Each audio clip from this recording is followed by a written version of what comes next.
दिल से कहा, यह बच्चा बाबरकत नहीं बल्कि पूरी कायनात की रहमत है। अब वो सीना जिसमें कभी एक कतरा नहीं था, अब ऐसा बर्तन बन गया जिसमें से रब की रहमत बह रही थी। ये दूध जनाबे हलीमा के जिस्म का हिस्सा नहीं था, बल्कि अल्लाह ताला की तरफ से भेजा गया एक नूरे हक था।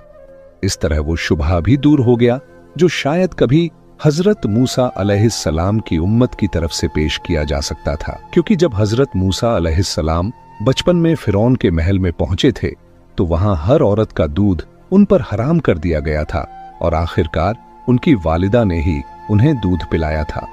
अब सवाल यह उठ सकता था कि जब हजरत मूसा अलैहिस्सलाम को अपनी मां का दूध ही नसीब हुआ तो यह तो सारे अंबिया के सरदार हैं, इन्हें कैसे एक गैर औरत का दूध नसीब हुआ? मगर अल्लाह ने इस शक को इब्तिदा में ही मिटा दिया और साफ कर दिया कि यह दूध जनाबे हलीमा का जिस्मानी नहीं बल्कि रब्बानी था।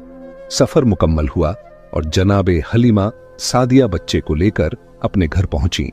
तारीख में लिखा है कि जब बच्चे को घर के अंदर ले जाया गया और बिस्तर पर लिटाया गया तो जनाबे हलीमा की वही गदी जो मक्का से चली थी और जिस पर वो सवार थीं 3 मर्तबा रसूल सल्लल्लाहु अलैहि वसल्लम के बिस्तर के गिर्द तवाफ करती है और फिर अपनी पेशानी जमीन पर रखकर इंसानी आवाज में कहती है, ऐ सरदार ए अंबिया, आपकी बरकत से मेरी बीमारी खत्म हो गई। जनाबे हलीमा सादिया ये सुनकर चौंक गईं।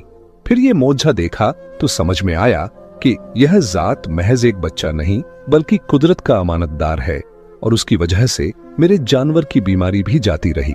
इसके बाद तो ऐसे ऐसे मौजज़ात और मुशाहिदात सामने आने लगे कि हलीमा सादिया हैरान होती रहीं और सोचती रहीं, जिस बच्चे को मैं बादे खास्ता मजबूरी में और दिल बुझा के लेने गई थी, असल में वही मेरे लिए सबसे बड़ी रहमत बन गया। जब पैगंबर सल्लल्लाहु अलैहि वसल्लम जनाबे हलीमा के घर तशरीफ लाए तो उस वक्त पूरा कबीला शदीद कहत का शिकार था। जनाबे हलीमा सादिया फरमाती हैं, हम मक्के से न उजरत में पैसे लेकर लौटे थे और न ही गल्ला, यानी खुद इंसानों के लिए खाने का बंदोबस्त नहीं था तो जानवरों को क्या खिला सकते थे, मगर हम अपने जानवरों को अपने हाथों से मार भी तो नहीं सकते थे।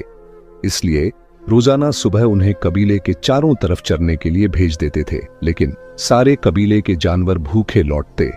अगर कुछ मिल भी गया तो बस इतना कि मरने से बच जाएं। दूसरी तरफ मेरे जानवर उन्हीं के साथ जाते थे और जब लौटते थे तो पेट भरे हुए और जिस्म चमकते हुए नजर आते थे।